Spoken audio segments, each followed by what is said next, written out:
سے قرآن روئے ایمان جان دین، مغز قرآن روئے ایمان جان دین،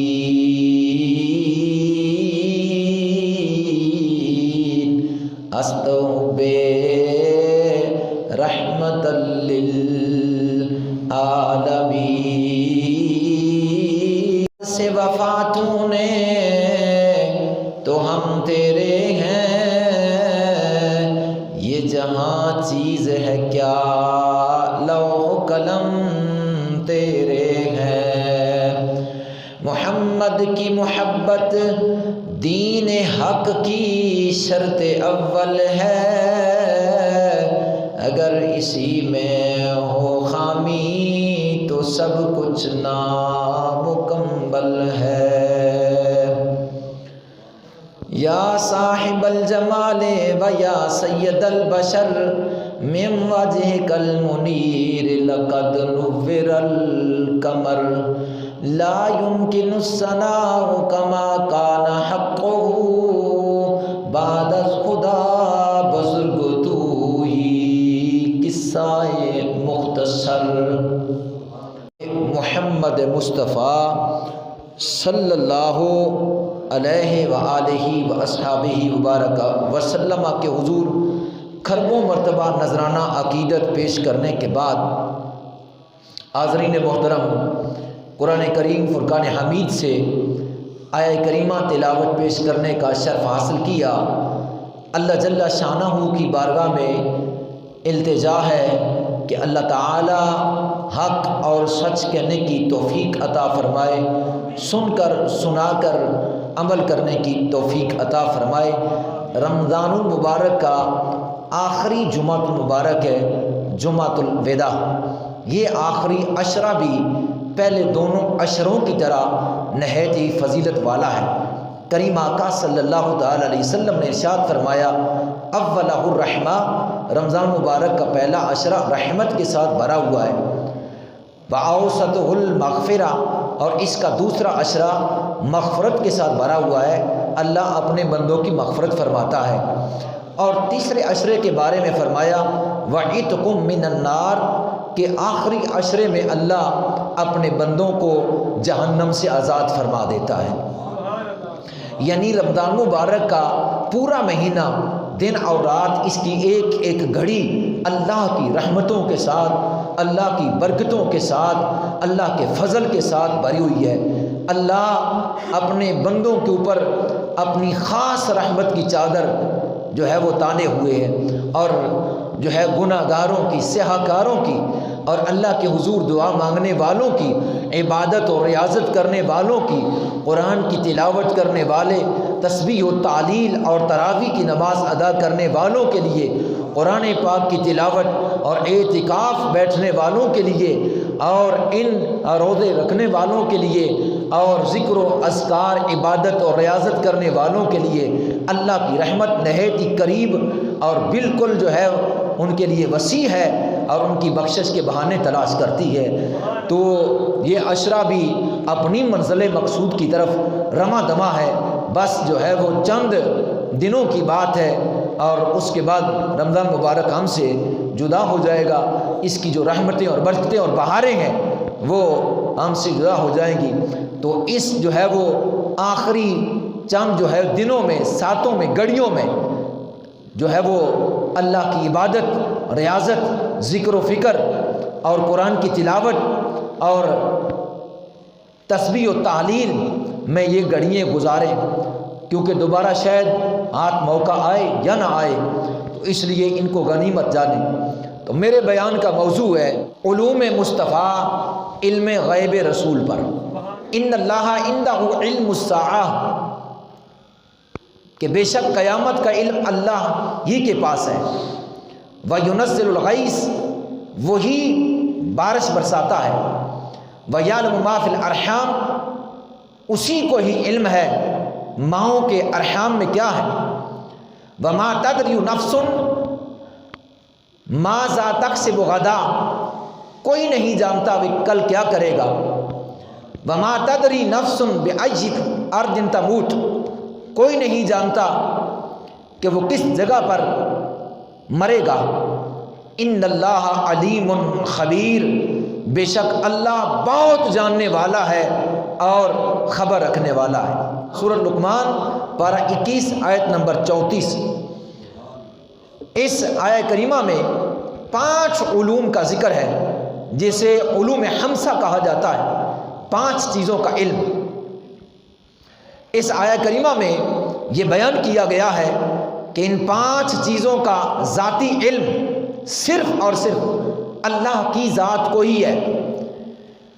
اس پر یہ اشکال ہوتا ہے کہ ہر چیز کا ذاتی علم اللہ کو ہے، تو پھر ان 5 چیزوں کی تخصیص کی کیا وجہ؟ یعنی یہ اشکال پیدا ہوتا ہے کہ جب ہر چیز کا علم ہی اللہ کے پاس ہے تو پھر ان 5 کی تخصیص کیا؟ ان 5 کا ہی ذکر کیوں؟ جبکہ ان 5 کے علاوہ بھی جتنا علم ہے وہ سب اللہ کی ذات کو ہے۔ جتنا بھی علم ہے وہ اللہ کی ذات کو ہے، تو پھر 5 چیزوں کا، یہ 5 چیزیں مخصوص کیوں؟ یہ 5 چیزیں علوم خمسہ، یہ 5 چیزیں کہ قیامت کا علم، بارش کا علم، ماں کے رحم کا علم، اور کل کوئی کیا کہاں سے کمائے گا اس کا علم، اور کہاں کوئی مرے گا، یعنی یہ 5 علوم خمسہ، اس کی تخصیص کی وجہ کیا ہے؟ اس کے 2 جواب ہیں۔ ایک جواب یہ ہے کہ مشرکین ان چیزوں کے متعلق، ان 5 چیزوں کے متعلق نبی پاک صلی اللہ علیہ وسلم سے سوال کرتے تھے، تو جب وہ بار بار سوال کرتے تو یہ آیہ کریمہ نازل ہوئی، اے حبیب ان کو فرما دو کہ ان 5 چیزوں کا علم اللہ کو ہے، ان 5 چیزوں کا علم اللہ کو ہے۔ اور دوسرا جواب اس کا یہ ہے کہ مشرک ان کا یہ عقیدہ اور اعتقاد تھا کہ ان کے کہن اور ان کے نجومی ان 5 چیزوں کا علم رکھتے ہیں، تو اللہ نے فرمایا حبیب ان کو فرما دو کہ ان 5 چیزوں کا علم کسی کے پاس نہیں، اللہ کی ذات کے پاس ہے۔ یعنی کسی نجومی کے پاس، کسی کہن کے پاس اس کا علم نہیں ہے، اس کا علم اللہ کی ذات کو ہے۔ تو اس آیت میں مشرکین کا رد ہے، نہ کہ انبیاء اور اولیاء اعظام کے عطائی علم کا۔ انبیاء اور اولیاء کے عطائی علم کا رد نہیں، اللہ تعالیٰ کی عطا سے انبیاء اور اس کے خاص چنے ہوئے بندے اولیاء، ان کو ان چیزوں کا علم دیا گیا، اور جو جس مرتبے اور مقام کا مالک ہے، جس کو جتنی جو ہے وہ بلندی نصیب ہوئی، جس کو جتنا مرتبہ دیا گیا، جس کو جتنا مقام دیا گیا، اس مرتبہ اور مقام کے مطابق اس کو اتنا علم بھی دیا گیا۔ تو میرے اور آپ کے آقا کریم جناب محمد الرسول اللہ صلی اللہ علیہ وسلم کا مرتبہ مقام پوری کائنات کے انسانوں سے اعلیٰ و عارفہ ہے، تو جب آپ کا مقام اور مرتبہ کائنات کے ہر انسان سے اعلیٰ ہے تو آپ کا علم بھی ہر کائنات کے انسان سے اعلیٰ ہوا۔ نہ ہی آپ کے مرتبے اور مقام کی حد ہے اور نہ ہی آپ کے علم عطائی کی حد ہے۔ کوئی انسانی آنکھ نہ آپ کا مرتبہ اور مقام اس کا ادراک کر سکتی ہے، اور نہ جمیع تمام مخلوقات، ساری مخلوق کا علم اگر ملا کر جمع کیا جائے، سارے انسانوں کا، ہر جمیع مخلوق کا علم اگر جمع کیا جائے اور ان کا ملا کر ایک جگہ رکھا جائے، تو میرے آقا صلی اللہ علیہ وسلم کی نظر میں ساری مخلوقات کا علم ایک قطرہ بھی نہیں ہے، ایک قطرہ بھی نہیں ہے۔ اللہ نے اپنے حبیب کو اس قدر جو ہے معارف اور اس قدر حقائق، تمام مغیبات کا علم اللہ نے اپنے حبیب کو عطا فرما دیا ہے۔ تو بس عرض کرنا مقصود یہ ہے کہ یعنی عقیدہ یہ ہوگا کہ اللہ تبارک و تعالیٰ کا علم ذاتی ہے، قدیم ہے، اور اس کا علم ازلی ہے، لامحدود ہے، محدود نہیں ہے، اور اس کے علم کی حد نہیں ہے، اور اس کا علم ذاتی ہے، جبکہ رسول اللہ صلی اللہ علیہ وسلم کا علم اللہ کی عطا سے ہے، حادث ہے کہ اللہ کا علم سمندر اور نبی پاک صلی اللہ علیہ وسلم کا علم سمندر کی بنسبت ایک قطرہ، اللہ کے مقابلے میں حضور کا علم قطرہ اور اللہ کا علم سمندر، جبکہ یہ مثال نہیں بنتی، کیونکہ سمندر کی حد ہے، کنارہ ہے، اور اللہ کے علم کا کنارہ حد نہیں ہے۔ ایک طرف اللہ کے علم کو سمندر کے برابر کرا دیا جائے تو اللہ کے مقابلے میں رسول اللہ کا علم قطرہ ہے، اور اگر رسول اللہ کا علم سمندر قرار دیا جائے تو تمام مخلوقات کا علم رسول اللہ کے مقابلے میں ایک قطرہ ہے۔ یعنی اللہ تبارک و تعالیٰ نے اتنا علم عطا فرمایا اپنے حبیب کو کہ کائنات میں کوئی اور بندہ پیدا ہی نہیں ہوا۔ تو میں عرض کر رہا تھا ان اللہ عندہ علم الساعہ وینزل الغیث ویعلم ما فی الارحام، یہاں تک تو آپ نے پچھلے جمعہ مبارک میں سماعت کیا۔ اگلی آیت کا جز وہ سنیے، سماعت کیجیے۔ آگے اللہ تبارک و تعالیٰ ارشاد فرماتا ہے وما تدری نفس ماذا تکسب غدا، کوئی جان نہیں جانتی کل کیا کمائے گی، کوئی جان نہیں جانتی کہ کل کیا کمائے گی۔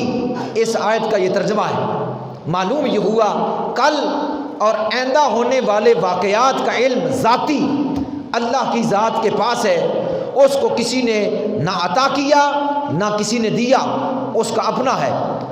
مگر اس آیت میں کہیں نہیں ہے کہ ہم نے اس کا علم اپنے نبیوں رسولوں کو نہیں دیا۔ اگر کوئی یہ آیت پیش کرے کہ دیکھو جی کل کہاں سے کوئی کمائے گا، اس کا علم صرف اللہ کی کو ہے، اور ساتھ یہ کہے کہ رسول اللہ کو نہیں ہے، تو یہ اس کا مغالطہ ہے، محض اس کا گمان ہے اپنا، کیونکہ آیت کے اندر نہیں ہے کہ ہم نے نبی کو نہیں دیا، ہم نے نبی کو نہیں دیا، یہ آیت کے اندر نہیں ہے۔ آیت کے اندر صرف اتنا ہے وما تدری نفس ماذا تکسب غدا، کہ کوئی جان نہیں جانتی کل کہاں سے کمائے گی۔ اس سے مراد اللہ کی ذاتی اللہ کا علم ہے، مگر اللہ کی عطا سے تو اللہ جس کو چاہے اس پر مطلع کر دے، اللہ جس نبی کو چاہے اس کی خبر کر دے کہ کل کہاں سے کمانا ہے، کس مخلوق نے کہاں سے کمانا ہے، اور نبی اس راز سے پردہ بھی اٹھا دے اور بتا دے، تو یہ اللہ تبارک و تعالیٰ کی عطا ہے، اللہ کی عطا ہے۔ دیکھیے اگر کوئی اس قرآن سے نبی یا نبیوں کے علم کی نفی کرتا ہے تو یہ اس کی جو ہے گمراہی ہے۔ کیوں؟ اس پر تو ہمارا بھی ایمان ہے کہ ذاتی اللہ جانتا ہے اور اللہ کی عطا سے انبیاء جانتے ہیں۔ تو قرآن پاک کی اس آیت سے اگر یہ پیش کرتا ہے تو پھر آؤ سورہ یوسف پڑھیے۔ سورہ یوسف آیت نمبر 47 تا 48 میں اللہ جل شانہ نے حضرت یوسف علیہ السلام کے متعلق فرمایا، جو حضرت یوسف علیہ السلام نے اپنی قوم کو کہا تھا وہ کیا تھا؟ قال تزرعون 7 سنین دابا، کیا تم کھیتی کاشتکاری نہیں کرو گے 7 سال تک لگاتار؟ فما حصدتم فذروه فی سنبلہ الا قلیلا مما تاکلون، تو جو تم کاٹو اس کو خوشے کے اندر ہی رہنے دو، یعنی جو فصل پھر پیدا ہوگی اس کو جب تم کاٹو تو اس کو سٹے کے اندر ہی، خوشے کے اندر ہی اس فصل کو، اس دانے کو رہنے دو، مگر الا قلیلا مما تاکلون، مگر تھوڑا سا جتنا تم استعمال کرنا چاہو اتنا تم بیچ نکال لینا۔ اور پھر آگے فرمایا ثم یاتی من بعد ذالک 7 شداد یاکلن، پھر اس کے بعد 7 برس کرے، یعنی سخت تنگی کے آئیں گے، پھر اس کے بعد 7 سال، پہلے تم 7 سال کاشتکاری کرو، بیج کو خوشے کے اندر رہنے دو، اتنا نکالو جتنا تم کھا سکتے ہو آسانی کے ساتھ، پھر تمہارے اوپر کیا ہوگا؟ ثم یاتی من بعد ذالک سبع شداد، پھر تمہارے اوپر سخت تنگی کے 7 سال آئیں گے جو تم نے ان کے لیے پہلے جمع کر رکھا ہے، اور الا قلیلا مما تحسنون، مگر تھوڑا جو تم بچا لو۔ یعنی حضرت یوسف علیہ السلام نے آئندہ پیش آنے والے واقعات کے سلسلے میں مصر والوں کو، اپنی قوم کو بتا دیا کہ تم 7 سال کاشتکاری کر کے غلہ جمع کر لو، پھر اس کے بعد 7 سال قید کے آ جائیں گے، اور پھر جمع شدہ غلہ ہم کام میں لائیں گے۔ حضرت یوسف علیہ السلام نے اللہ کے دیے ہوئے علم سے صرف کل کی خبر نہ دی، بلکہ آئندہ 14 سال کی خبر پہلے عطا فرما دی۔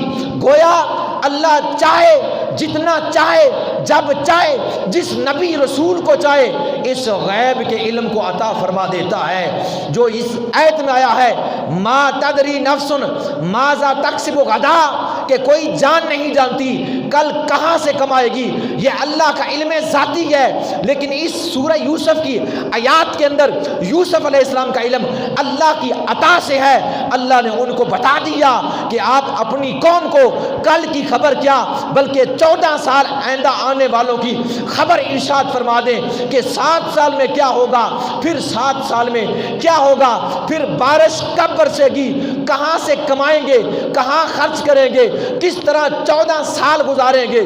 یوسف علیہ السلام نے اللہ کی عطا سے اپنی قوم کو بتا دیا۔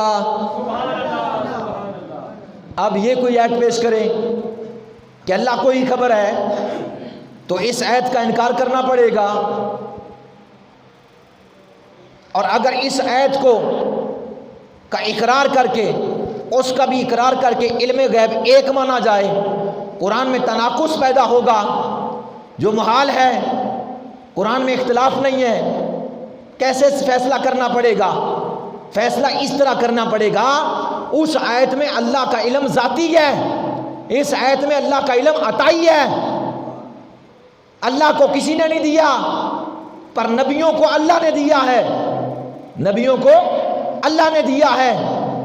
اور پھر اگلی سورہ یوسف کی آیت میں حضرت یوسف علیہ السلام نے اپنی قوم کو بتا دیا ثم یاتی من بعد ذالک عام فیہ یغاث الناس وفیہ یعصرون، فرمایا پھر اس کے بعد ایک برس آئے گا، پھر اس کے بعد 1 سال آئے گا کہ جس میں لوگوں کو می دیا جائے گا، بارش دی جائے گی۔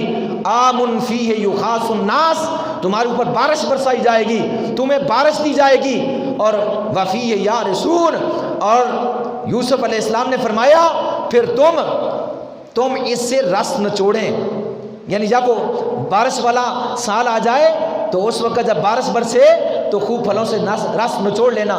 یعنی اگلی آیت میں بارش کے متعلق بھی یوسف علیہ السلام نے بتا دیا اس کے بعد بارش ہوگی۔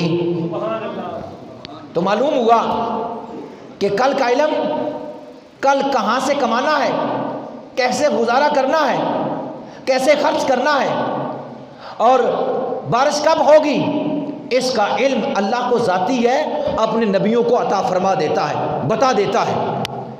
کسی شخص کو بھی کل کی خبر نہ تھی، کسی شخص کو بھی 14 سال کے متعلق خبر نہ تھی، کسی بندے کو بھی اس قید کے متعلق اور اس میں گزرنے والے اوقات کے متعلق کیسے گزارا کرنا ہے، کیسے جو ہے اس قید کے ساتھ نپٹنا ہے، اور کب پھر بارش ہوگی، کسی کو بھی نہیں معلوم تھا، پر اللہ نے اپنے نبی یوسف علیہ السلام کو بتا دیا۔ کسی کو بھی معلوم نہ تھا اس غیبی معاملے کا، لیکن اللہ نے یوسف علیہ السلام کو بتا دیا، اور یوسف علیہ السلام نے آگے قوم کو بتا دیا۔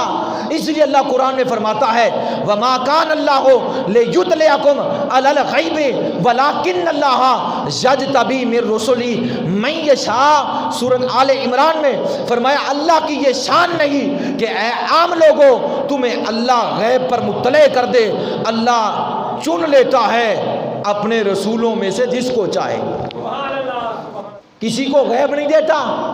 اے عام لوگوں تمہاری بات ہے، لیکن چنتا ہے تو اپنے رسولوں، چنتا ہے اپنے نبیوں کو غیب کے خزانوں کے لیے۔ تو پس یوسف علیہ السلام کی قوم کو کوئی خبر نہ تھی، تو اللہ نے چنا یوسف علیہ السلام کو، بتائی خبر آئندہ 14 سال کی، اور بتا دیا بارش کب ہوگی، قحط کب ہوگا، تم نے کیسے نپٹنا ہے، کہاں سے کمانا ہے، کیسے خرچ کرنا ہے۔ یہ ساری بات اللہ نے غیبی خبر اپنے نبی یوسف علیہ السلام کو عطا فرما دی۔ اور پھر ایک نقطے کی بات یہ بھی کرتا چلوں، یہ بات ہوئی تھی یوسف علیہ السلام کے متعلق، یوسف علیہ السلام کی قوم کے بارے میں، ماضی کی بات تھی، گزرے ہوئے زمانے کی، ماضی کی گزرے ہوئے زمانے کی بات تھی، پر اس بات کو میرے اور آپ کے نبی نے اپنے صحابہ کو بتا دیا۔ اس بات کو، یہ یوسف علیہ السلام اور آپ کی قوم کی بات تھی، گزری ہوئی بات تھی، اور یہ بات اللہ نے اپنے محبوب کو عطا فرمائی، اور اللہ کے محبوب نے اس بات کو صحابہ کرام کے سامنے بتا دیا کہ ایسا ہوا تھا۔ تو نبی کریم صلی اللہ علیہ وسلم کے غلاموں پروانوں، یوسف علیہ السلام نے 14 سال آنے والے زمانے کی خبر دی۔ وہ تو یوسف علیہ السلام تھے جن کے علم کا عالم یہ ہے، تو جو یوسف علیہ السلام کے امام ہے، جو یوسف علیہ السلام کے مقتدا اور رہنما آقا ہے، جو تمام نبیوں کے سردار ہیں، جناب محمد الرسول اللہ صلی اللہ علیہ وسلم، ان کے علم کا عالم کیا ہے۔ حضرت سیدنا فاروق اعظم رضی اللہ تعالیٰ عنہ فرماتے ہیں، جامع صحیح بخاری میں امام محمد بن اسماعیل بخاری رحمۃ اللہ تعالیٰ علیہ نے اس حدیث کو نقل فرمایا۔ حضرت سیدنا فاروق اعظم فرماتے ہیں، ایک دن رسول اللہ صلی اللہ علیہ وسلم منبر عطر کے اوپر جلوہ گر ہوئے، اور آپ نے ہمیں ابتدا سے ہمیں خبریں دینا شروع کر دی، حتیٰ کہ جنتی جنت کے اندر پہنچ گئے، جنتی جنت کے اندر پہنچ گئے، اور پھر آپ نے ہمیں خبریں دینا شروع کی تو دوزخی دوزخ کے اندر پہنچ گئے، یہاں تک آپ نے بیان فرما دیا، تھوڑے سے وقت میں ابتدا سے لے کر انتہا تک، جنتیوں کے جنت میں داخل ہونے تک، جہنمیوں کے جہنم میں داخل ہونے تک، ایک تھوڑے سے لمحے میں میرے مصطفیٰ نے سب کچھ بیان فرما دیا۔ تھوڑے سے لمحے میں زیادہ چیزوں کا بیان کر دینا نبی کے لیے معجزہ ہوا کرتا ہے، نبی کے لیے معجزہ ہوا کرتا ہے، اور ولی کے لیے کرامت ہوا کرتی ہے۔ حضرت سیدنا فاروق اعظم فرماتے ہیں، جس نے یاد رکھا اس کو یاد رکھا، جس نے بلا دیا اس نے بلا دیا، لیکن مصطفیٰ نے سب کچھ بیان فرما دیا۔ اگر آیات نفی اور اثبات پر ایمان لا کر ذاتی علم اور عطائی علم کی تفریق نہ کی جائے، بلکہ ایک ہی قسم کا علم غیب مانا جائے، تو قرآن میں تناقض ماننا پڑتا ہے، اور قرآن میں تناقض محال ہے۔ حق یہی ہے، آیات نفی اور اثبات دونوں پر ایمان لایا جائے، اور تطبیق یوں دی جائے کہ علم غیب ذاتی کی نفی ہے کہ اللہ کی تعلیم کے بغیر کوئی نہیں جانتا، اور اثبات بھی حق ہے، اثبات علم عطائی کا ہے کہ اللہ نے اپنے محبوب کو یا اپنے انبیاء کو عطا فرما دیا ہے۔ اور جو اس بات کا انکار کرے وہ کافر، جو اس بات کا انکار کرے وہ کافر ہے، کیونکہ قرآن کی آیات کا انکار کر دیا۔ تو پس معلوم یہ ہوا اس آیت کا، وَمَا تَدْرِي نَفْسٌ مَاذَا تَكْسِبُ غَدًا، کہ کوئی جان نہیں جانتی کل کہاں سے کمائے گی، کل کیا کمائے گی۔ یہ علم اللہ کا ذاتی ہے، اور اللہ نے یہ علم اپنے نبیوں کو عطا فرما دیا ہے اور رسولوں کو عطا فرمایا ہے۔ وہ جانتے ہیں کون کہاں سے اور کیسے کمائے گا، اللہ کی عطا سے۔ اور بالخصوص ہمارے آقا صلی اللہ علیہ وسلم اس بات پر زیادہ علم دیے گئے ہیں، کیونکہ آپ امام الانبیاء ہیں، تو امام الانبیاء کا مرتبہ تمام پر زیادہ ہے، تو جتنا مرتبہ زیادہ ہے اتنا علم بھی زیادہ ہے۔ اب قرآن پاک کی اس آیت کے اگلے جزء کی طرف چلیں۔ آگے فرمایا اللہ نے، وَمَا تَدْرِي نَفْسٌ بِأَيِّ أَرْضٍ تَمُوتُ، کوئی نہیں جانتا کہ کس جگہ مرے گا، کوئی نہیں جانتا کس جگہ پر مرے گا۔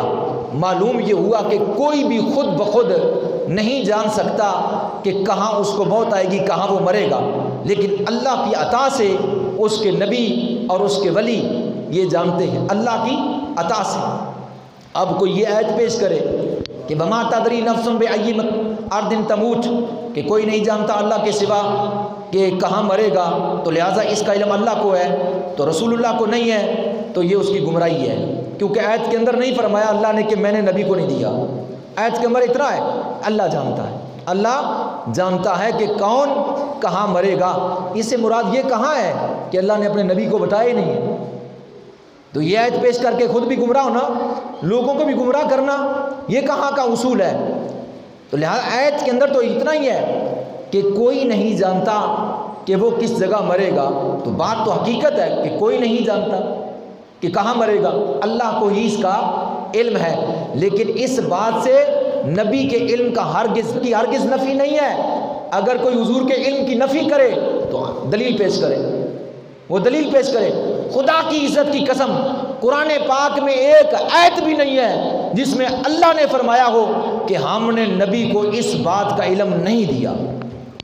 قرآن پاک میں ایک بھی آیت نہیں جس میں اللہ نے فرمایا ہو ہم نے اپنے نبی کو یا اپنے انبیاء کو اس چیز کا علم نہیں دیا۔ قرآن پاک کے اندر یہ ہے ہم نے اپنے نبیوں کو علم عطا کیا ہے۔ وَمَا تَدْرِي نَفْسٌ بِأَيِّ أَرْضٍ تَمُوتُ، کوئی نہیں جانتا کہ کہاں مرے گا، اس آیت کا ترجمہ ہے۔ آئیے سورۃ یوسف علیہ السلام میں، پھر یوسف علیہ السلام جس جیل کے اندر تھے، جس جیل کے اندر مصر کے عزیز مصر نے آپ کو بند کر دیا تھا، اس جیل کے اندر 2 قیدی اور بھی تھے۔ قرآن ہے 2 قیدی اور بھی تھے، ان دونوں قیدیوں نے آپ کی بارگاہ میں اپنے اپنے خواب بیان کیے، اپنے خواب بیان کیے، تو حضرت یوسف علیہ السلام نے اپنے قید خانے کے دونوں ساتھیوں کو ان کے انجام کی خبر دی اور فرمایا سنو، تم دونوں میں سے ایک کو بری کر دیا جائے گا اور وہ جا کر اپنے بادشاہ کو شراب پلائے گا، وہ جا کر اپنے بادشاہ کو شراب پلائے گا، شراب پلانے پر مقرر ہو جائے گا۔ رہا دوسرا تو فرمایا اس کو سولی دی جائے گی اور پرندے اس کا سر نوچ نوچ کر کھائیں گے، اور فرمایا سن لو، جو تم دونوں نے سوال کیا، جو تم دونوں نے مجھ سے سوال کیا پوچھا، اس کا فیصلہ ہو چکا ہے، جو میں نے تمہیں بتا دیا ہے۔ تم میں سے ایک رہا ہوگا، شراب پلائے گا بادشاہ کو، دوسرا تخت دار پر چڑھے گا، سولی دیا جائے گا۔ گویا یوسف علیہ السلام نے ایک کے مرنے کی خبر بھی دے دی اور مرنے کی جگہ بھی بتا دی۔ آیت کے اندر یہ اللہ یہ فرما رہا ہے وَمَا تَدْرِي نَفْسٌ بِأَيِّ أَرْضٍ تَمُوتُ، کوئی نہیں جانتا کہ وہ کس جگہ مرے گا، لیکن اللہ نے اپنے اس علم ذاتی کا یہاں ذکر کیا کہ ذاتی کوئی نہیں جانتا، لیکن جس کو میں عطا کر دوں، تو اللہ نے یوسف علیہ السلام کو اس کے مرنے کی جگہ بتا دی اور فرمایا کہ یہ تختہ دار پر یعنی پھانسی پر چڑھے گا۔ پھانسی کے اوپر چڑھنا، جگہ اور پھانسی کے اوپر چڑھنا اور اس کی موت ہونا یوسف علیہ السلام نے بتائی کہ نہ بتائی؟ جگہ بھی بتا دی، اسباب بھی پیدا ہوا جو وہ بتا دیا، سولی کے اوپر چڑھے گا، مرے گا، اور جو ہے تیری لاش کو پرندے نوچیں گے۔ سورہ یوسف ہے، قرآن ہے۔ گویا کہ اللہ نے اپنے نبی کو بتا دیا کہ اس بندے کا انجام کیا ہوگا، یہ کہاں مرے گا، اس کی موت کیسے ہوگی، اور پھر فوراً فرما دیا جو تم نے سوال کیا ہے، میں نے جو کہہ دیا ہے فیصلہ اسی طرح ہی ہے، جو ہم نے کہا آپ کو فیصلہ لکھا جا چکا ہے۔ اور پھر جب وہ نکلے، اور آپ یہ بھی جانتے تھے دونوں میں سے مرے گا کون اور دونوں میں سے بچے گا کون، اس لیے جو بچنا تھا اس کو فرمایا، جب وہ جانے لگا تو اسے فرمایا اے ساقی، اے پلانے والے، جب اپنے بادشاہ کے پاس جائے تو میرا ذکر بھی کرنا، اپنے بادشاہ کے پاس جائے میرا ذکر، یعنی گویا کہ اللہ کے نبی کو علم ہے کہ دونوں میں مرنے والا کون ہے اور بچنے والا کون ہے، اور بچنے والا کیا کرے گا تو مرنے والا کہاں مرے گا، مرنے والا کہاں مرے گا۔ تو اب کوئی ملا جی سے پوچھے کہ ملا جی اب کہو وما تدری نفس بأی ارض تموت، کہ اللہ ہی کو خبر ہے کہ کس جگہ کوئی مرے گا، اب بتائیے کہ انبیاء کو علم ہے یا نہیں؟ اگر وہ کہے ہے تو پھر یہ پڑھ کر لوگوں کو گمراہ کیوں کرتا ہے؟ اگر وہ کہے نہیں ہے تو قرآن پاک سورہ یوسف کا انکار کرتا ہے، نبی کا انکار کرتا ہے۔ نبی کا انکار کرنا، آیت قرآن کی کا انکار کرنا، مسلمان مومن نہیں، وہ مومن نہیں، وہ دائرہ اسلام سے خارج۔ اگر وہ علم انبیاء مانے تو تب بھی پھنستا ہے، کیونکہ اس کا عقیدہ یہ ہے کہ ان کو علم نہیں ہے، اور وہ قرآن کی آیتیں پیش کرتا ہے، حدیثیں پیش کرتا ہے۔ اور اگر کہے کہ ہے اللہ کی عطا سے تو پھر پھنستا ہے، کیونکہ وہ یہ پیش کرتا ہے ما تدری نفس بأی ارض تموت، اللہ کے سوا کوئی نہیں جانتا، اللہ کے سوا کوئی نہیں جانتا۔ اگر یہ پیش کرتا ہے تو قرآن کی دوسری آیت کا منکر دوسری پیش کرتا ہے، تو اس کا ماننا پڑے گا، کیونکہ قرآن میں تناقض نہیں، ماننا پڑے گا۔ اس آیت سے مراد اللہ کا ذاتی علم ہے، اس کے بتائے بغیر کوئی نہیں جانتا۔ اگر وہ بتا دے اسے عطائی علم غیب کہا جاتا ہے، بتا دے تو وہ بتاتا ہے، وہ اپنے نبیوں کو بتاتا ہے، رسولوں کو بتاتا ہے۔ تو نبی کریم صلی اللہ علیہ وسلم کے غلاموں، ملا جی جو آیت کا مطلب لیتے ہیں وہ نہیں ہے، مطلب وہی ہے ذاتی اور عطائی کا۔ جب تک ذاتی اور عطائی میں فرق نہیں کریں گے تو قرآن کی سمجھ نہیں آئے گی۔ تو نبی کریم صلی اللہ علیہ وسلم کے غلاموں پروانوں، پھر یہ تو یوسف علیہ السلام نے بتایا، اب ایک دلیل اور پیش کرتا ہوں، وہ یہ حضرت اسرائیل علیہ السلام ملک الموت کیا کرتے ہیں؟ وہ بولے بولے فرشتہ ملک الموت، اونچی بولے، کس کی؟ بندوں کی۔ تو ان کو پتہ ہے بندہ کہاں ہے، کس وقت ہے، اس وقت کہاں ہے، کس جگہ پر ہے، کس دھرتی پر ہے، کس علاقے میں ہے، اور وہ کون ہے جس کی میں نے آج روح قبض کرنی ہے۔ علم ہے تو وہ قبض کرتا ہے کہ بغیر علم کی قبض کر رہا ہے؟ بتائیے۔ فرشتے کو اگر علم ہی نہیں ہے کہ بندہ کس علاقے میں ہے، کس جگہ پر ہے، کیونکہ قرآن کی آیت میں یہ ہے وَمَا تَدْرِي نَفْسٌ بِأَيِّ أَرْضٍ تَمُوتُ، کہ کوئی نہیں جانتا کس جگہ مرے گا، کس جگہ مرے گا، کوئی نہیں جانتا اللہ کے سوا۔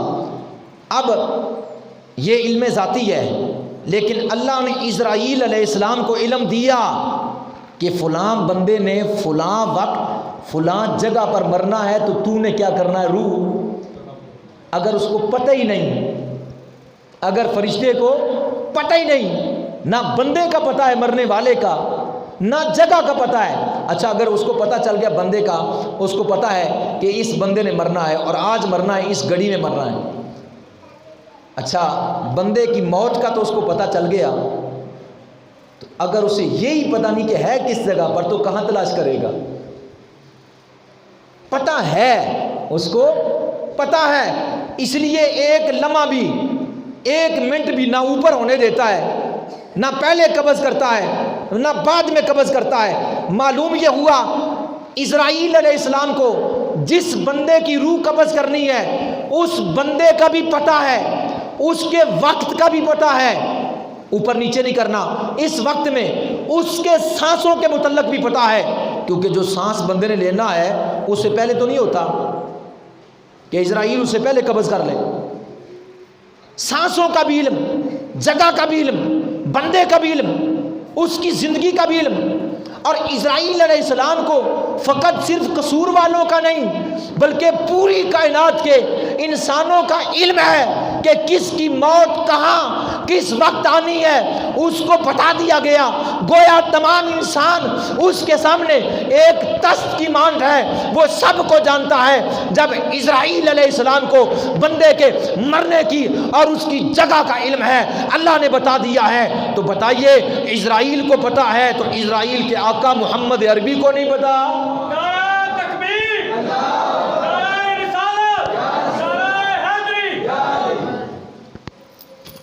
اسرائیل کو پتا ہے اس نے کہاں مرنا۔ کس نے علم دیا؟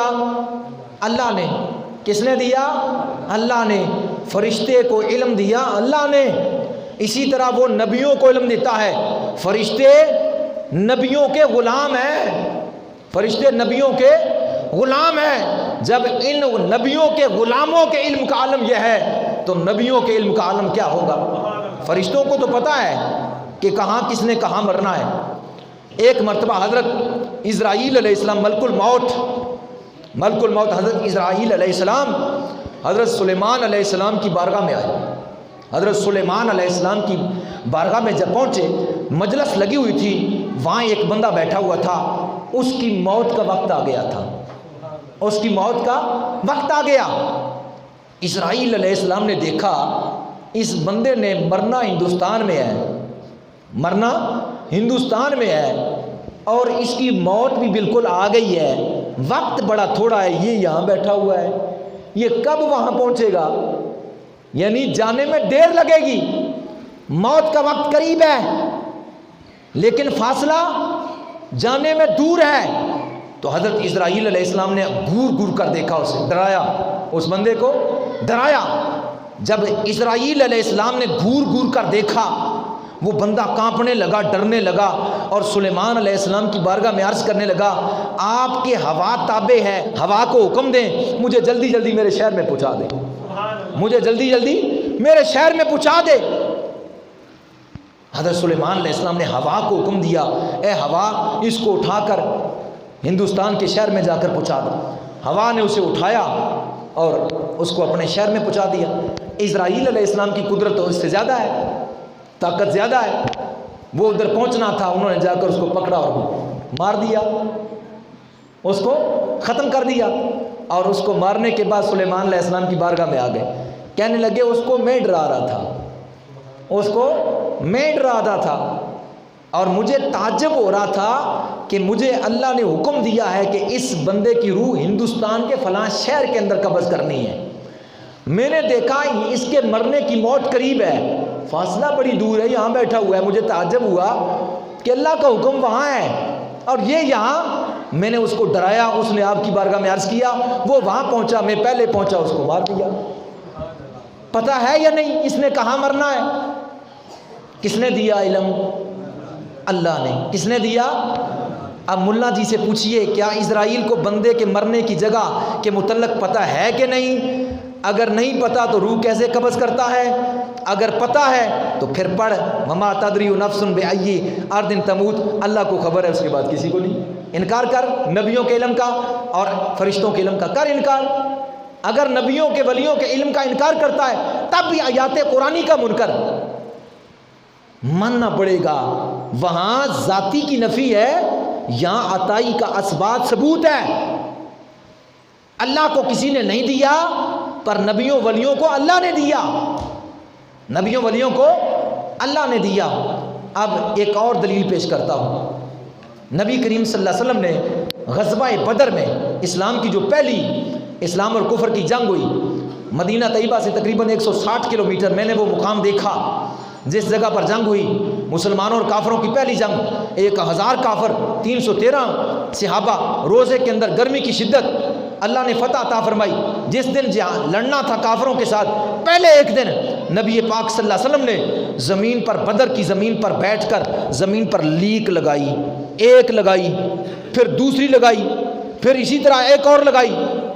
زمین پر بیٹھ کر بدر کی زمین پر میرے آقا نے لینے لگائی، اور کیا فرمایا؟ فرمایا کل، کیا؟ کل اس لین پر فلاں کافر مرے گا، کل اس لین پر فلاں کافر مرے گا، اس لین پر فلاں کے گرنے کی جگہ ہے، اس لین پر فلاں کے گرنے کی جگہ ہے۔ معلوم یہ ہوا کہ آقا کریم نے کفار کے مرنے کی خبر بھی دے دی اور یہ بھی بتا دیا کہ مرنے کی جگہ کہاں ہے۔ اب ملا کو کہے، ایک طرف حدیث مصطفیٰ ہے، اور جو جامع صحیح مسلم کے اندر امام مسلم بن حجاج نے اور کتاب الجہاد والاسیر باب غزوۃ البدر میں اس حدیث کو نقل کیا۔ سنن نسائی کے اندر امام نسائی نے کتاب الجنائز اور باب ارواح المومنین میں اس حدیث کو نقل کیا۔ امام ابو داؤد نے سنن ابی داؤد کے اندر سیاستہ کی جو کتاب ہے اس میں کتاب الجہاد کے اندر اس حدیث کو نقل کیا کہ میرے آقا نے کافروں کے مرنے کے متعلق بھی بتا دیا اور ان کے جگہ یعنی جہاں انہوں نے گرنا تھا اس جگہ کے متعلق بھی بتا دیا. ادھر حدیث مصطفیٰ ہے, ادھر جو قرآن کا جو تو مطلب لیتا ہے کہ وما تدری نفس بأی ارض تموت, کہ اللہ کے سوا کوئی نہیں جانتا ہے. اب تو ذرا فیصلہ کر کے دکھا کہ اس آیت سے کیا مراد ہے اور اس حدیث سے کیا مراد ہے. اگر اللہ ہی جانتا ہے, اللہ کے سوا کوئی نہیں جانتا, پھر نبی کی حدیث کا انکار ہے. اور اگر تو کہتا ہے کہ اللہ نے نبی کو بتا دیا ہے, پھر یہ قرآن پڑھ کر لوگوں کو گمراہ کرنا تیرا حق نہیں ہے, تیرا حق نہیں ہے. آقا نے بتا دیا ایت کے اندر یہ کوئی نہیں جانتا کل کہاں مرے گا, پر حضور نے بتا دیا, حضور نے بتا دیا کہ یہاں فلاں کافر گرے گا. اور حضرت سیدنا فاروق اعظم رضی اللہ تعالیٰ عنہ فرماتے ہیں رب کی عزت کی قسم جب دوسرا دن آیا ہم نے دیکھا ایک رائی کے برابر بھی نہ کوئی کافر آگے بڑھا نہ پیچھے بڑھا, جہاں مصطفیٰ نے لینے لگائی تھی وہاں ہی گرے. جتنے مرے تھے جتنوں کے متعلق فرمایا فلاں مرے گا, وہی مرا, وہی گرا, اسی لین پر گرا, آگے پیچھے نہ گرا. معلوم یہ ہوا کہ کل کہاں کوئی مرے گا اس کی خبر, اس کا علم, یہ غیبی علم اللہ نے اپنے نبی کو جناب محمد رسول اللہ کو عطا فرمایا. حضور جانتے کہ کیا کوئی جانتا تھا کہ یہاں کوئی مرے گا؟ کوئی اور جانتا تھا کہ یہاں کافر مریں گے؟ کوئی اور جانتا تھا یہاں کافر اس جگہ پر گریں گے؟ پر حضور نے لینے لگا کر بتا دیا یہاں مریں گے, یہاں گریں گے. تو علم تھا تو بتا دیا, اگر علم نہ ہوتا تو کیسے بتاتے. ایک اور حدیث سماعت کیجیے.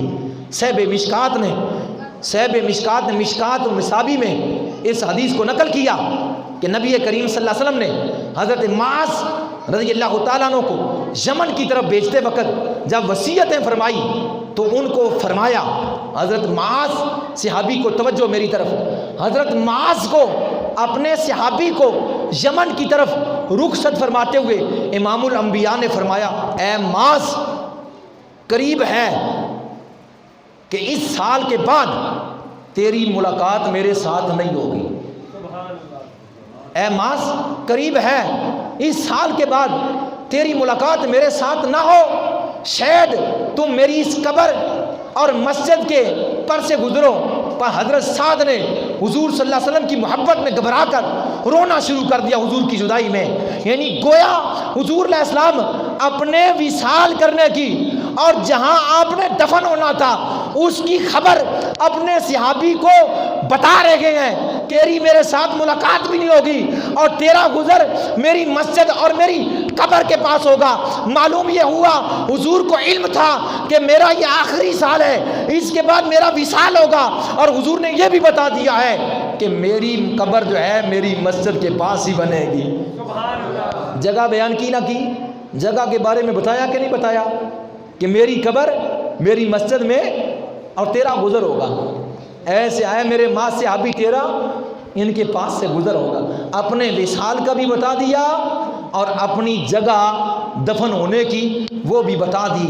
اب ملا جی سے پوچھئے کہ سورہ لقمان آیت نمبر 34 میں جو اللہ فرماتا ہے کہ وما تدری نفس بأی ارض تموت, اللہ ہی جانتا ہے کوئی نہیں جانتا. حضور نے تو بتا دیا ہے.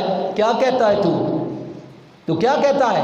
جب تک قرآن پاک کی آیات نفی اور اثبات دونوں پر ایمان نہیں لایا جائے گا تب تک بندہ مومن نہیں ہوگا. کیونکہ مومن قرآن کا ایک ایک لفظ اس پر ایمان لاتا ہے, اور اگر ان دونوں کو ایک ہی علم تصور کیا جائے تو تب تناقض پیدا ہوگا. جو قرآن میں محال ہے تو ماننا پڑے گا کہ نفی اس بات کی ہے کہ اللہ فرما رہا ہے کہ میری تعلیم کیے بغیر میں تعلیم جس کو کرتا ہوں, میں جس کو چاہتا ہوں اس کو عطا کرتا ہوں. نفی سے مراد علم ذاتی کی نفی ہے, اور عطائی اسبات امر کا ثبوت موجود ہے قرآن میں جس میں اللہ فرما رہا ہے ہم اپنے نبیوں کو عطا فرما دیتے ہیں. تو لہٰذا یہ دونوں حدیث قرآن کی آیت کے خلاف نہیں، کیونکہ آیت میں علم ذاتی کی نفی ہے اور حدیثوں میں علم عطائی ہے۔ اللہ تعالیٰ کی عطا سے آقا پاک صلی اللہ علیہ وسلم اور جمیع انبیاء جانتے ہیں۔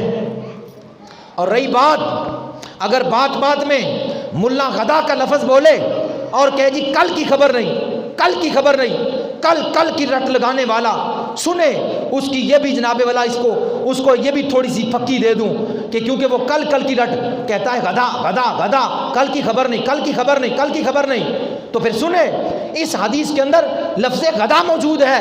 میرے مصطفیٰ کریم علیہ السلام نے فرمایا، حضرت سہل بن سعد رضی اللہ تعالیٰ عنہ حدیث کے راوی ہے، جب خیبر جو ہے وہ خیبر کی جنگ ہوئی تو میرے آقا نے فرمایا میں کل، غدا کا لفظ آیا حدیث کے اندر کیونکہ یہ کل کی بات کرتا ہے، حدیث میں کل کی بات آ گئی، میں یہ کل جھنڈا اس کو دوں گا جس کے ہاتھ پر اللہ خیبر کو فتح فرما دے گا۔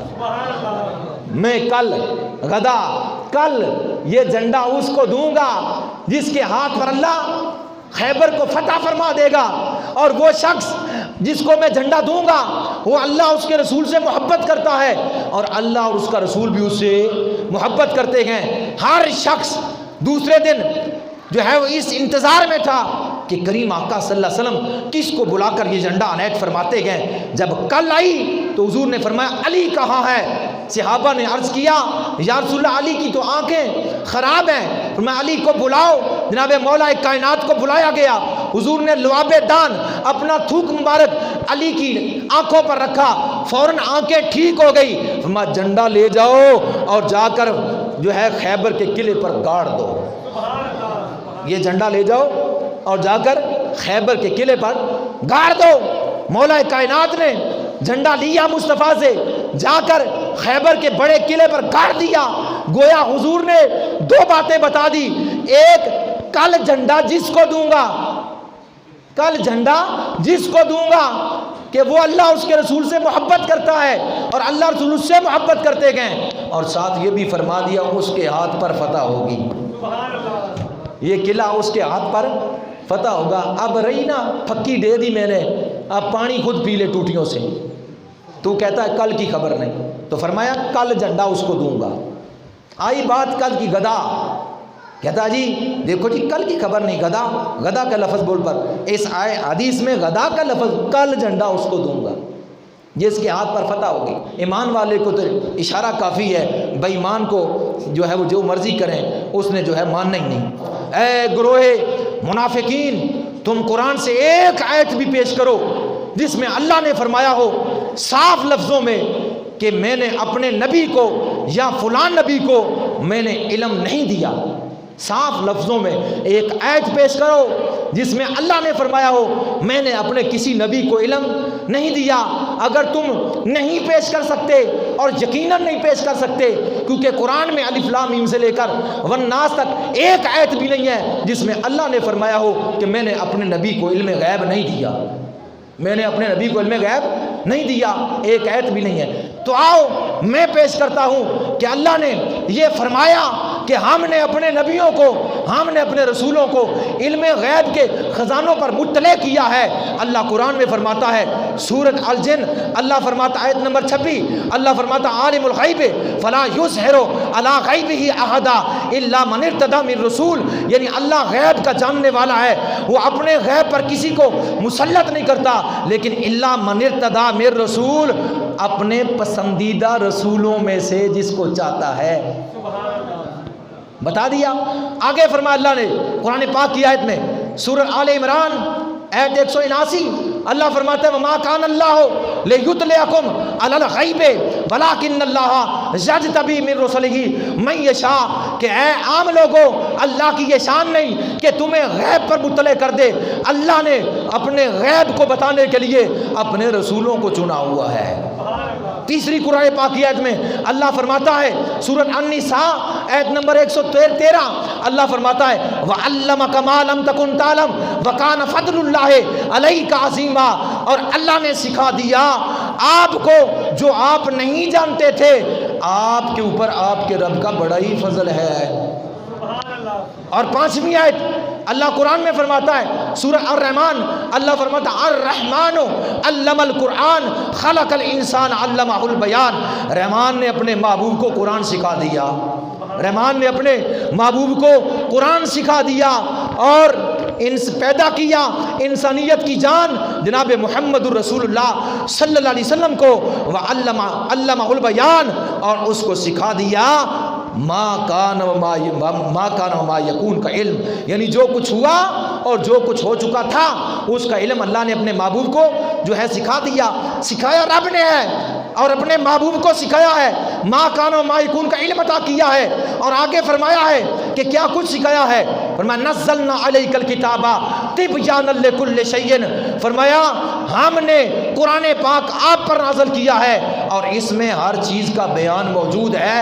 جب قرآن میں ہر چیز موجود ہے کل شیء، تو جب کل شیء کا علم قرآن کے اندر ہے تو قرآن تو سینہ مصطفیٰ کے اندر ہے، قرآن سینہ مصطفیٰ کے اندر ہے۔ معلوم یہ ہوا نبیوں کا علم قرآن کے اندر، رسولوں کا علم قرآن کے اندر، فرشتوں کا علم قرآن کے اندر، حوران ایمان کا علم قرآن کے اندر، عرش کا علم قرآن کے اندر، فرش کا علم قرآن کے اندر، لوح کا علم قرآن کے اندر، قلم کا علم قرآن کے اندر، آسمانوں کا علم قرآن کے اندر، زمینوں کا علم قرآن کے اندر، جنت کا علم قرآن کے اندر، دوزخ کا علم قرآن کے اندر، حشر کا علم قرآن کے اندر، معاشر کا علم قرآن کے اندر، میزان کا علم قرآن کے اندر، پلسرات کا علم قرآن کے اندر، اور میزان عدل کا علم قرآن کے اندر، اور توریت کا علم قرآن کے اندر، زبور کا علم قرآن کے اندر، انجیل کا علم قرآن کے اندر، پہلے نبیوں پر نازل کر دے صحیفوں کا علم قرآن کے اندر، دنیاوی علم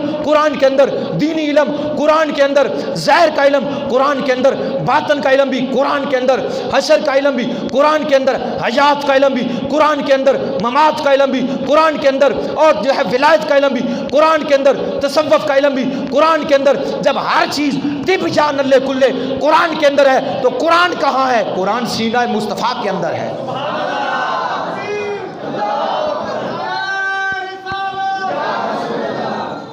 پھر ملا کہ نہیں اس چیز کا علم نہیں، اس چیز کا علم نہیں، ملا تیری عقل میں فطور ہے، فطور، جس کے دل کے اندر نور ہے وہی جانتا ہے کہ اللہ نے مصطفیٰ کو جو ہے وہ کتنا علم دیا، تو اس کی عقل بھی ادراک نہیں کر سکے گی، بس یہی کہے گا کہ اتنا کچھ دیا ہے جس کی حد ہی نہیں ہے، اتنا کچھ دیا ہے جس کی حد ہی نہیں۔ تو فرمایا وَنَزَّلْنَا عَلَيْكَ الْكِتَابَ تِبْيَانًا لِكُلِّ شَيْءٍ، آپ پر قرآن نازل کیا ہے، آپ پر قرآن نازل کیا ہے آپ کے سینے اطر میں، اور ہر شے کل شیء کا علم بھی اس کے اندر ہے۔ تو جب کل شیء کا علم قرآن کے اندر ہے تو قرآن کہاں ہے؟ قرآن سینہ مصطفیٰ میں، قرآن سینہ مصطفیٰ میں۔ تو جب قرآن میں ہر شے ہے تو وہ ہر شے کا علم سینہ مصطفیٰ میں ہے، تو پھر کون سی ایسی جگہ رہ گئی جی کہ اس کا علم نہیں، اس کا علم نہیں، اس کا علم نہیں؟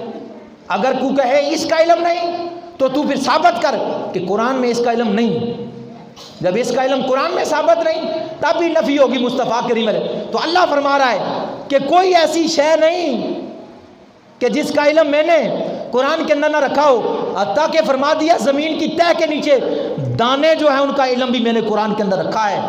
اور پھر حضرت مولا کائنات علی المرتضیٰ شیر خدا فاتح خیبر رضی اللہ عنہ فرماتے گئے اگر میں چاہوں سورت فاتحہ کی تفسیر کرنا شروع کروں، 70 اونٹ بھر دوں قرآن پاک کی سورت فاتحہ کی تفسیر کے، اور پھر بھی وہ مکمل نہ ہو سکے، میں پوچھنا چاہتا ہوں نبی کے چوتھے خلیفہ کے علم کا عالم یہ ہے کہ اگر ایک سورت کی جو ہے وہ تشریح کرے، اس کی تفسیر کرے، 70 اونٹ بھر جائیں، اگر وہ سارے قرآن کی تفسیر کریں تو کیا کچھ ہوگا۔ اور قرآن علی پر نازل نہیں ہوا، قرآن تو سینہ مصطفیٰ پر نازل ہوا، جس کے غلام کے علم کا عالم یہ ہے، اس کے آقا کے علم کا عالم کیا ہوگا۔ اور علی فرماتے ہیں اے لوگوں، مجھ سے آسمان کے رستوں کے متعلق پوچھو، میں زمین سے زیادہ آسمان کے رستوں کا واقف ہوں۔ اس لیے علیہ السلام آئے تھے اور انہوں نے آ کر کہا تھا، اے علی تم نے یہ دعویٰ کیا ہے آسمانوں کے رستوں سے میں زیادہ واقف ہوں، بتائیے اس وقت جبریل کہاں ہے؟ حضرت علی نے ایک نگاہ آسمانوں پر دوڑائی، ایک نگاہ زمین پر دوڑائی اور پھر فرمایا فَأَيْنَ عَلَّقَهُ جبریل، تو ہی تو جبریل ہے میرے سامنے کھڑا ہے۔ یہ علی کے علم کا عالم ہے، تو نبی کے علم کا عالم کیا ہوگا؟ تو نبی کریم صلی اللہ علیہ وسلم کے غلام و پروانوں، پاس علامہ شہاب الدین خفاجی رحمۃ اللہ تعالیٰ علیہ نسیم الریاض شرح شفا قاضی ایاز مالکی میں وہ فرماتے ہیں یعنی نفی علم ذاتی کی گئی ہے اور ثبوت علم باطلیم الہی کا ہے، اصولوں میں سے چاہے اللہ عطا فرما دے۔ تو علامہ حفاظی رحمۃ اللہ تعالیٰ کی عبارت نے یہ فیصلہ کر دیا عبارات نفی میں علم ذاتی مراد ہے اور عبارات اثبات میں علم عطائی مراد ہے، دونوں میں تعارض نہیں۔ پس رسول اللہ صلی اللہ علیہ وسلم کے علم عطائی کے انکار میں آیات اور احادیث کا پیش کرنا مغالطہ ہے۔ جب رسول اللہ کے علم غیب میں قرآن پاک کی آیات اور موجود ہے تو جو چیز آیات قرآنی سے ثابت ہو وہ شرک نہیں، اس کو شرک کہنا کھلی گمراہی ہے اور قرآن کا انکار ہے۔ لہٰذا ہمارا عقیدہ بنتا ہے کہ اللہ کا علم ذاتی ہے، اس کو کسی نے عطا نہیں کیا، لیکن اس نے اپنے نبیوں کو عطا کیا، اپنے رسولوں کو عطا کیا۔ جب اس نے عطا کیا ہے اس عطا کی حد کوئی نہیں ہے، کنارہ کوئی نہیں ہے، کیونکہ ہماری نگاہ اس کا ادراک نہیں کر سکتی۔ اللہ ہی جانتا ہے کہ اس نے نبیوں رسولوں کو کیا کچھ اور کتنا عطا فرمایا ہے۔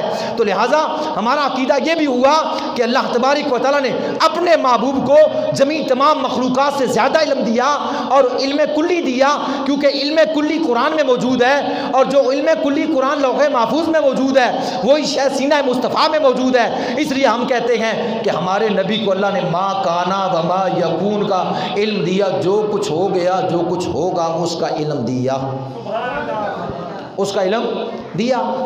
اور اگر تم انکار کرو قرآن کی آیات کا، اگر تم انکار کرو قرآن کی آیات کا، کیا کہو گے مولوی اشرف علی تھانوی کے پیر و مرشد کے متعلق؟ کیا کہو گے مولوی اشرف علی تھانوی کے پیر و مرشد کے متعلق، حاجی امداد اللہ مہاجر مکی کے متعلق؟ اپنی کتاب شمائل امدادیہ صفحہ 110 پر وہ لکھتے ہیں کہ لوگ کہتے ہیں علم غیب انبیاء اولیاء کو نہیں ہوتا، میں کہتا ہوں اہل حق جس طرف نظر کرتے ہیں دریافت ادراک غیبیات ان کو ہوتا ہے، یعنی اللہ کے نبی اور اللہ کے ولی جدھر نگاہ اٹھاتے ہیں اللہ ان سے پردے ہٹا دیتا ہے، ان کو غیب کی چیزوں پر مطلع کر دیتا ہے۔ تمہارا بڑا ہے اس نے کہا، اور اگر تم پھر انکار کرو تو پھر حاشیہ قرآن شبیر احمد عثمانی کا اپنے بڑے کا، اس نے تفسیر عثمانی کے اندر اپنے ان کے بڑے کی جو انکار کرتے ہیں قرآن کی تفسیر ہے ما ہوا علی الغیب، اس آیت کے تحت وہ لکھتا ہے یعنی یہ پیغمبر ہر قسم کے غیوب کی خبر دیتا ہے، ماضی سے متعلق ہو یا مستقبل سے یا اللہ کے اسماء اور صفات سے یا احکام شریعہ سے یا مذہب کی حقیقت اور بطلان سے یا جنت اور دوزخ کے احوال سے یا واقعات بعد الموت کے، اور ان چیزوں کے بتلانے میں ذرا بھی بخل نہیں کرتا، کیونکہ اللہ نے اس کو غیبی علم دیا ہے تو وہ ذرا بخل نہیں کرتا، وہ بتا دیتا ہے۔ یہ تمہارا ہی ہے، پھر اس کے بارے میں کیا کہو گے؟ تو لہٰذا ماننا پڑے گا کہ اللہ نے اپنے محبوب کو علم ما کان و ما یکون کا علم دیا۔ اور پھر آگے اگر چلتے ہو تو پھر کیا کہو گے؟ یہ تمہارے مولوی اشرف علی تھانوی جمال الاولیاء اپنی کتاب کے اندر یہ بات لکھتا ہے، کیا ایک بزرگ تھے محمد بن علی بن محمد شہر رباط والے، صفحہ 152 پر یہ عبارت ہے، پڑھنے لگا ہوں۔ ایک اللہ کے ولی کا نام ہے محمد بن علی بن محمد شہر رباط والے، صاحب کشف کرامت بزرگ تھے اور بڑے مرتبے کے تھے۔ آپ کا ایک خادم، ایک مرید افریقہ میں گیا، افریقہ میں وہاں مزدوری کرنے کے لیے۔ کچھ دنوں کے بعد گھر والوں کو اطلاع آئی کہ تمہارا وہ بندہ مر گیا ہے، تمہارا بندہ مر گیا۔ گھر والے شکستہ دل، پریشان، غمگین اس بزرگ کے پاس آئے، محمد بن علی بن محمد شہر رباط والے رحمۃ اللہ تعالیٰ علیہ، ان کے پاس اس خادم افریقہ میں گئے ہوئے کے پیر کے پاس آئے اور آ کر کہنے لگے کہ آپ کا مرید افریقہ میں گیا تھا، مر گیا ہے، آپ کا مرید افریقہ میں گیا ہے، مر گیا ہے۔ حضرت نے تھوڑی دیر کے لیے سر جھکایا، اللہ کے ولی نے تھوڑی دیر کے لیے سر جھکایا اور پھر سر اٹھایا، فرمایا وہ مرا نہیں، افریقہ کے اندر ہی ہے، وہ مرا نہیں، افریقہ کے اندر ہے۔ میں یہ پوچھتا ہوں، نبی کے پاس تو وحی ہوتی ہے، نبی کو تو اللہ الہام کے ذریعے، وحی کے ذریعے، کشف کے ذریعے بتاتا ہے، ان کی شانی ورا الورا ہے، تو نبیوں کے علم کا انکاری ہے۔ یہاں تو ولی کی بات ہو رہی ہے، ولی کا مقام کم ہے، ولی کا مقام کم ہے نبی سے، نبی نبی ہے۔ تو جب نبیوں کے غلام کا علم یہ ہے، آنکھیں بند کی اور بتا دیا افریقہ کے اندر یہ مرا نہیں ہے، افریقہ کے اندر ہے، مرا نہیں ہے، تو انہوں نے عرض کیا آپ کو کیسے پتا؟ بندوں نے کیا کہا آپ کو کیسے پتا؟ آپ نے فرمایا کہ جب تم نے مجھے اس کے مرنے کی اطلاع دی تو ہم نے جنت میں دیکھا۔ بیٹھے ہوئے کہاں تھے؟ دیکھ کہاں رہے تھے؟ جنت 7 آسمانوں کے اوپر ہے، وہ زمین پر بیٹھے ہوئے ہیں۔ جنت کوئی اتنی ساری تھوڑی ہے، مسجد اتنی ہوگی، چلو ایسے آنکھ دڑا کو نہیں، تو اتنا اس طرح کرنے سے بھی مجھے کیا پتا کہاں بیٹھا ہے۔ تو جنت اتنی بڑی، جس کی بہت بڑی وسیع عریض جگہ، ایک لمحے میں جنت پوری کو دیکھنا، اس کا علم رکھنا، اس کے اندر اپنے مرید کو دیکھنا اور پھر فیصلہ کرنا۔ میں نے جنت میں دیکھا میرا مرید جنت میں نہیں ہے، میرا مرید جنت میں نہیں ہے۔ وہ سامنے بیٹھے کہنے لگے شاید دوسری طرف چلا گیا ہو، شاید دوسری طرف چلا گیا ہو۔ تو حضرت شیخ محمد بن علی فرماتے ہیں میرا مرید و دوزخ میں نہیں جا سکتا، میرا مرید و دوزخ میں نہیں جا سکتا۔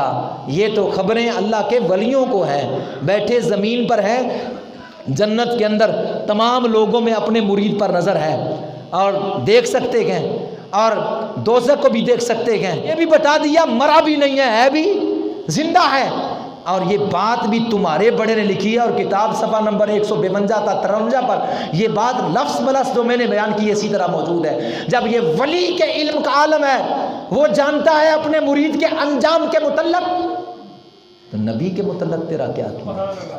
ایک اور بات سنا دوں اسی کتاب سے، محمد بن موسیٰ النہاری رحمۃ اللہ تعالی علیہ 181 صفحے پر لکھا ہے، یہ بھی ایک اللہ کے ولی گزرے ہیں۔ ان کے پاس جو شخص حاضر ہوتا، میں عبارت پڑھ رہا ہوں، ان کے پاس جو بندہ، یہ نہیں کہ اتفاقیہ بات ہوگی، ایک بندہ آیا تو اس کا نام، اس کے باپ اور دادے کا نام بتا دیا، چلو کدی کدی ہو جاتا ہے، اتفاقیہ بات نہیں۔ جو بندہ جہاں سے بھی، جو بندہ جہاں سے بھی، جس علاقے سے بھی ان کے پاس آتا، محمد بن موسیٰ رحمۃ اللہ تعالی علیہ، جو شخص جہاں سے بھی آتا ان کے پاس جب بیٹھتا تو آپ اس کا نام، اس کے باپ اور اس کے دادا کا نام لیتے، آپ اس کا نام، اس کے باپ، اس کے دادا کا نام اور شہر کا نام لے کر اس سے بات کیا کرتے۔ یہ بات تواتر سے درجے کو پہنچ چکی ہے، یعنی کثرت سے یہ بیان کیا گیا ہے۔ عقل جھوٹ ہونے کو محال سمجھتی ہے، یعنی یہ جھوٹ نہیں ہے، بات سچی ہے کہ جو بھی ان کے پاس آتا ان کے والد کا نام، دادا کا نام لے کر، ان کے شہر کا نام لے کر پھر گفتگو کرتے تھے۔ اور یہ سلسلہ، یہ واقعہ بھی ہے کہ آپ کے پاس ایک جماعت آئی، جب وہ لوگ آپ کے قریب آئے تو اس جماعت والوں میں سے ایک نے اپنے کپڑے اتارے اور ایک درخت پر لٹکا دیے اور حضرت کی بارگاہ میں آیا اور کہنے لگا میں ننگا ہوں، مجھے لباس دو۔ آپ مسکرائے، فرمایا تمہارا لباس تو درخت کے اوپر ٹنگا ہوا ہے۔ آئی بات کی سمجھ یا نہیں؟ جو جماعت آئی تھی ان میں سے ایک بندے نے اپنا لباس اتار کر درخت پر ٹانگ دیا اور حضرت کے پاس آ کر کہنے لگے میرے پاس لباس نہیں ہے، ننگا ہوں، مجھے لباس دو۔ انہوں نے کہا تیرا لباس فلاں درخت پر ہے۔ یہ تو اللہ کے ولیوں کی، اللہ کے نبی کے غلاموں کی یہ شان ہے، خدمت گاروں کی، سردار کا عالم کیا ہوگا۔ اسی کتاب سے یہ صفحہ نمبر 231 پر، کتاب کا نام ہے جمال الاولیاء۔ جب ولیوں کا یہ علم ہے تو نبیوں کا مقام بڑا ہے، تو پھر کوئی کہے نبی کو دیوار کے پیچھے کا علم نہیں تھا۔ اس میں یہ صفحہ نمبر 231 پر محمد بن احمد فرغل ایک ولی گزرے ہیں، ان کے متعلق یہ بات لکھی ہوئی ہے. وہ بہت بڑے صاحب کرامت اور کشف بزرگ تھے. ایک نصرانی عورت ان کی معتقد تھی جو بلاد فرنگ میں رہتی تھی. اس نے وہاں سے منت مانگی اگر میرا بیٹا صحت مند ہو گیا، بیمار تھا اس کا بیٹا، میرا بیٹا صحت مند ہو گیا تو میں حضرت شیخ محمد بن احمد فرغل رحمۃ اللہ تعالیٰ کے لیے ایک کلین بناؤں گی، ایک فرش بناؤں گی، منت منی ان کو یہ پیش کروں گی. یہ وہاں فرنگ میں بیٹھ کر اس نے یہ منت مانگی اور حضرت اپنے مقام پہ تھے، اپنے گھر میں تھے. ادھر منت مانگی گئی اور ادھر بچہ ٹھیک ہو گیا. جب بچہ ٹھیک ہوا تو اس عورت نے کیا کیا کہ اپنی منت کو پورا کرنے کے لیے، یعنی وہ فرش بنانے کے لیے، کلین بنانے کے لیے جو اون تھی، اون کی بنتی تھی وہ کلین، اس کو کاٹا جانور سے. جب جانور سے اون کاٹی تو حضرت محمد بن احمد فرغل رحمۃ اللہ تعالیٰ نے اپنے مقام پر بیٹھ کر اپنے مریدین کو، اپنے خدام کو کہا اس عورت نے منت مانی تھی، اب منت پوری کرنے لگی، اس نے جانوروں کی اون کاٹ لی ہے. اس نے جانوروں کی اون کاٹ لی. اور پھر تھوڑی دیر کے بعد فرمایا اب اس نے وہ کٹی ہوئی اون کو کیلوں میں لپیٹ لیا. اب اس نے بننا شروع کر دیا. اب اس نے روانہ کر دی کلین. اب اس نے جہاز کے اوپر رکھ دی. اب جہاز اس کو لے کر آ رہا ہے. اب فلاں جگہ پر جہاز پہنچ چکا ہے. اب فلاں جگہ پر پہنچ چکا ہے. اب فلاں جگہ پر پہنچ چکا ہے. اب ہے کوئی جا کر کلین لے آئے، پہنچ گئی، سبحان اللہ، اپنے منزل پر پہنچ گئی. اور پھر جب دروازے کے پاس پہنچے تو کلین پہنچی ہوئی تھی، یعنی جیسا فرمایا تھا ایسا ہی ہوا. وہ وہاں اون کاٹ رہی ہے، اون کو بن رہی ہے، یہ ادھر ساری حقیقت بیان کر رہے ہیں. وہ ادھر جہاز کے اوپر سوار کر رہی ہے، یہ ادھر بیان کر رہے ہیں. اور وہ جہاز چل رہا ہے، یہ ادھر بیان کر رہے ہیں فلاں جگہ پر پہنچ گیا. اور پھر جب وہ کنارے لگا، یہ فرما رہے ہیں ہے کوئی لے کر آنے والا. یہ تو ولی کے علم کا عالم ہے. نبی کے بارے میں کیا کہتا ہے؟ یہ شان ہے خدمت گاروں کی، سردار کا عالم کیا ہوگا. سنیے، میرے آقا صلی اللہ تعالیٰ علیہ وسلم کی بارگاہ میں دو شخص آ گئے. حضرت عبداللہ بن عمر، میں جلدی پڑھ دوں. عبداللہ بن عمر فرماتے ہیں رسول اللہ کی بارگاہ میں دو شخص آئے، ایک انصاری تھا، دوسرا ثقفی تھا. کچھ پوچھنا چاہتے تھے. میرے آقا صلی اللہ علیہ وسلم نے دونوں کو فرمایا اگر تم چاہتے ہو تو تم پوچھ لو، اگر تم چاہتے ہو تو میں ہی بتا دوں کہ تم کیا پوچھنا چاہتے ہو. آئے تھے کچھ پوچھنے کے لیے. حضور فرماتے اگر پوچھنا چاہتے ہو تو پوچھ لو، بتاؤ کیا ہے. لیکن اگر تم چاہتے ہو کہ تم نہیں پوچھ، میں بتا دوں، تم کیوں آئے ہو؟ انہوں نے کہا جی اگر آپ بتا دیں ہمارے دلوں کی بات تو ہمیں تو اور زیادہ محبوب ہوگی. آپ نے فرمایا ثقفی نے عرض کیا یا رسول اللہ آپ ہی بتا دیجئے، آپ ارشاد فرمائیں گے ہمیں بڑا محبوب ہوگا. تو حضور علیہ السلام نے فرمایا اے ثقفی، تم رات کی نماز کے متعلق، رکوع کے متعلق، سجود کے متعلق، روزے اور غسل جنابت کے متعلق پوچھنا چاہتے ہو، کیا یہی ہے؟ وہ آئے تھے گھر میں یہ بات لے کر، میں پوچھوں گا رات نماز میں، رکوع میں، سجدے میں، روزے میں اور روزے کی حالت میں غسل جنابت کے متعلق حضور سے پوچھوں گا. تو ابھی انہوں نے یہ نہیں کہا تو حضور نے فرمایا میں بتاؤں؟ جی بتائیے. حضور نے بتا دیا. کہا رب کی عزت کی قسم ہے یہی پوچھنے آیا تھا. دل کے اندر بات ہے، یہی پوچھنے آیا تھا. پھر اس کے بعد حضور نے بتایا ان کو رکوع و سجود کا یہ ثواب ہے، غسل جنابت اس طرح ہے اور روزے کا یہ ثواب ہے. اس کے بعد آپ نے فرمایا انصاری کو اگر تم پوچھنا چاہتے ہو پوچھ لو، اگر نہیں تو میں بتا دوں کیا پوچھنا چاہتے ہو. انہوں نے کہا یا رسول اللہ آپ بتا دیں اور کیا ہے. تو حضور نے فرمایا تم یہ پوچھنے آئے ہو کہ گھر سے لے کر بیت اللہ تک جانے تک کتنا ثواب ہے، بیت اللہ کا طواف کرنے کا کتنا ثواب ہے، اور صفا مروہ کی سعی کا کتنا ثواب ہے، کرنے کا، کنکریاں مارنے کا کتنا ثواب ہے، میدان عرفات میں جانے کا، ٹھہرنے کا کتنا ثواب ہے، اور سر مڈوانے کا کتنا ثواب ہے. انہوں نے کہا خدا کی قسم یہی پوچھنے کے لیے آیا تھا. میرے آقا نے پھر ان کو بتا دیا۔ اس بات کو امام جلال الدین سیوطی نے اپنی کتاب الخصائص الکبریٰ جلد 2 صفحہ 164 کے اوپر ذکر کیا ہے، یعنی گھر سے چلتے آ رہے ہیں، دلوں میں بات لیے ہوئے میرے آقا ان کو دلوں کی باتوں کی جو ہے وہ بیان فرما رہے ہیں۔ اسی طرح ام المومن سیدہ عائشہ صدیقہ رضی اللہ تعالیٰ فرماتی ہے مجھے حضور صلی اللہ علیہ وسلم نے بنی کلب کی عورت کی طرف بھیجا، اس عورت کو حضور نے پیغام نکاح دیا تھا، مجھے فرمایا جا کر اس عورت کو دیکھ کر آؤ۔ ام المومن سیدہ عائشہ صدیقہ فرماتی ہے میں اس عورت کو دیکھنے کے لیے جب میں وہاں پہنچی اور واپس آئی تو حضور نے مجھ سے پوچھا عائشہ تو نے کوئی خاص بات دیکھی ہے؟ عائشہ تو نے کوئی خاص بات؟ کون گیا تھا عورت کو دیکھنے کے لیے؟ حضور تو نہیں گئے، کس کو بھیجا؟ اپنی بیوی کو بھیجا اس عورت کو دیکھ کر۔ تو اس عورت کو دیکھ کر بی بی عائشہ واپس آئی تو حضور نے فرمایا کوئی خاص بات نہیں دیکھی؟ انہوں نے عرض کیا یا رسول اللہ میں نے کوئی خاص بات نہیں دیکھی۔ حضور نے فوراً فرمایا کیا تو نے اس کے رخسار پر ایک تل دیکھا؟ اس کے رخسار پر ایک تل دیکھا اور جب تیری نگاہ اس پر پڑی تو تیرے جسم کے سارے رونٹے کھڑے ہو گئے۔ رونٹے کہاں کھڑے ہوئے تھے؟ اچھا مجھے بتائیں یہ سارے بندے بیٹھے ہیں، اس بندے کے رونٹے کھڑے ہو جائیں، اس کو کیا پتا اس کے رونٹے کھڑے ہیں؟ اس بندے کے دل کے جسم کے رونٹے کھڑے ہو جائیں، ساتھ والے کو کیا خبر کہ اس کے دل کے رونٹے کھڑے ہیں؟ کہ پتا ہے رونٹے جس بندے کے کھڑے ہیں اسی کو پتا ہے، اور بظاہر عائشہ صدیقہ دور ہے اور حضور فرما رہے ہیں کیا تو نے یہ نہیں دیکھا اس کے جسم رخسار پر ایک تل تھا، اس تل کو دیکھ کر تیرے جسم کے رونٹے کھڑے ہو گئے، اور یہ ساتھ فرمایا تیرے جسم کے تمام رونٹے کھڑے ہو گئے، یعنی حضور عائشہ کے جسم کے تمام رونٹے کھڑے ہونے کو بھی مشاہدہ فرما رہے تھے۔